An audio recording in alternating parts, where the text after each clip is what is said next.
How's it going, guys? Welcome to the Minute channel. Today we're going to be talking about something fairly interesting here. I find it to be almost an interesting subject to talk about. So typically I do this hot take Thursday where I talk about kind of like my take or something kind of like that.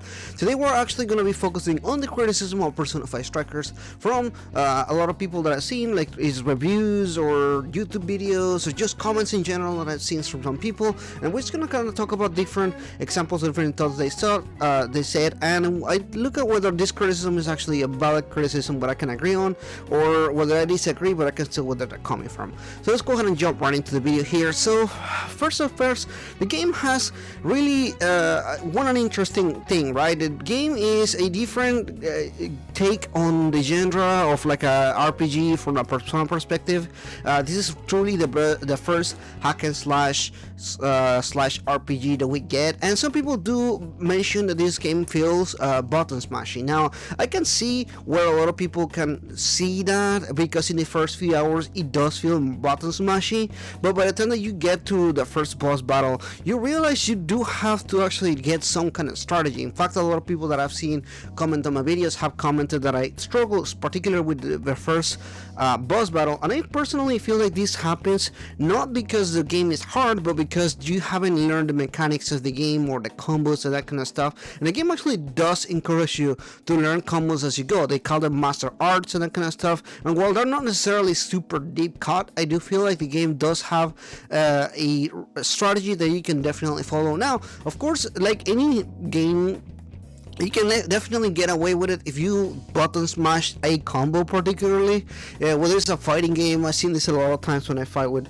people that don't know how to play games, or like fighting games particularly, and they'll just do the one combo they know or something like that. It's literally just button smashing that one combo, and sure, definitely you can probably get away with playing the entire game with a particular combo style, but I do feel like there's definitely a lot of combos and variations that you can learn on this game. And again, while not required, it does give you a better experience of the game. It does give you a more complete and fun experience. So moving into another criticism that I've seen quite a bit is regarding to the story and how much it really closely relates to the first game, and not in a good way, and kind of like this game is really similar to the first game, or this game is more no, I legitimately seen comments as far as like commenting how similarly the story beats are, or the plot points are, to the original game, Persona 5. Now I'm not going to discuss spoilers in this video, but I do see where they're coming from, and I sort of agree in a lot of aspects. I kind of see that this game particularly does follow a lot of the same aspects to the first game. Now whether it's at fault or a bad thing, I don't necessarily think it is particularly bad, but I do see the criticism. I think it's a fair, valid criticism. It does kind of like to do this a lot of the dungeons, particularly story bits, kind of like a character is really related to one of the other characters, and then they have this relationship with each other and they talk about it and everything like that. Obviously the whole change of heart and everything like that. There's a lot of different aspects as far as the plot points that in every single dungeon, and I do see that they are closely related to a specific one. I do see the concern about this, and I do see the criticism, and I do personally think it is valid. Now a lot of these points, again, it does make sense why some people feel that way, and I don't think that this is bad criticism or anything like that. I certainly feel like this does kind of make sense in a different aspect. Definitely agree in that. It definitely does feel like a lot of the plot points match a lot of the game. Now I do not know whether this is intentional, because this is a sequel. I don't know if they were trying to make it feel relatable to the first game, in a sense that makes people feel like the story beats are appropriate to a story in a Persona timeline or something like that. I don't know whether this is intentional or whether this is accidentally, kind of like not accidentally, more like they were just trying to copy paste the first game, more like they were trying to take some of the ideas from the first game and kind of like redoing them a different way in like a sequel feeling kind of thing. So I don't know what the approach of the game was. I don't really know. Of course they do approach a lot of different stuff, like the way they treat criminals or the bad guys in this game differently. I do feel like this game does attempt to do a different point of the game, but I do see what other people mean as far as like they're following the same points. I can see why some people would be bothered by that.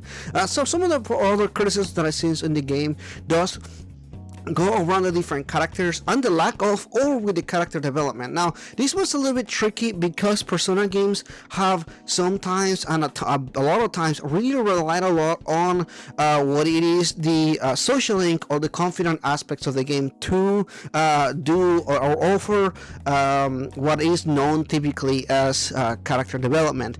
This game particularly does not have social links, and therefore in a lot of aspects they have to do other ways to do character development. I feel like in some aspects this game does better than Persona 5 in kind of exposing character development and kind of having a more cohesive story that kind of goes along with the characters and everything. But I can see why some people that play the original game will feel a little bit lost in here because of the kind of like the lack of social links. It is kind of a little jarring at times because there's not additional point, but I do feel like the game itself does enough to kind of introducing you back to the characters and kind of give you the character interaction.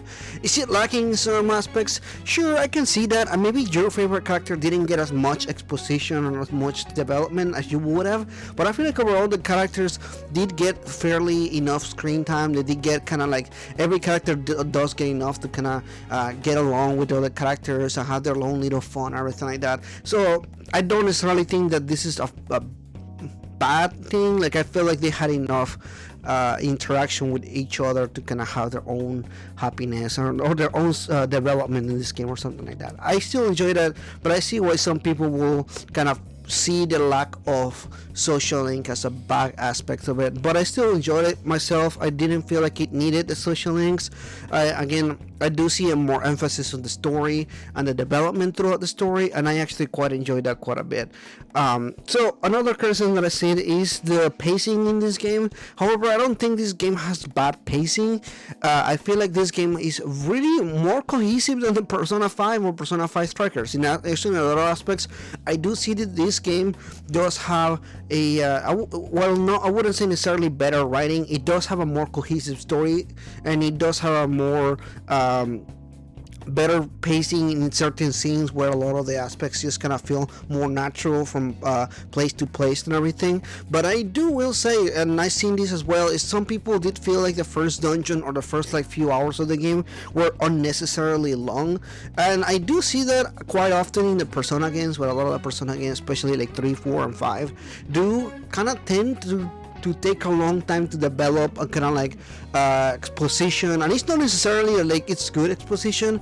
I do feel like the exposition in these games are sometimes like way too long for absolutely no reason, or they like to repeat things a lot to make sure that people understood. And I'm like, yo, you don't have to make sure that every single character repeats this until we get it. I think like if you say it once or twice, we'll definitely get it, and we don't need to get this repeated over and over again.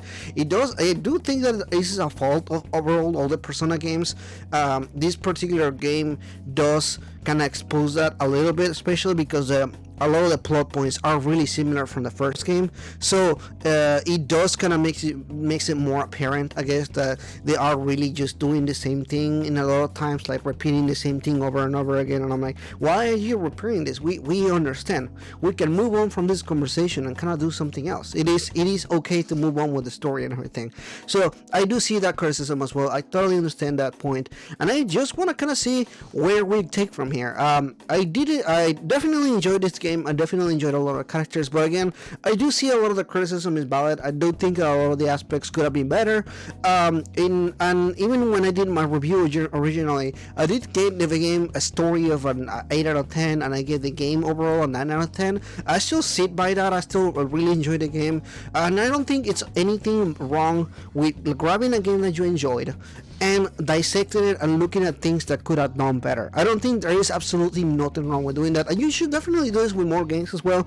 You should pick a game that you really enjoy. I kind of see some aspects, or maybe look at the criticism from other standpoint and see, well, how much of this criticism I actually can agree with, even if you still love the game or still like the game.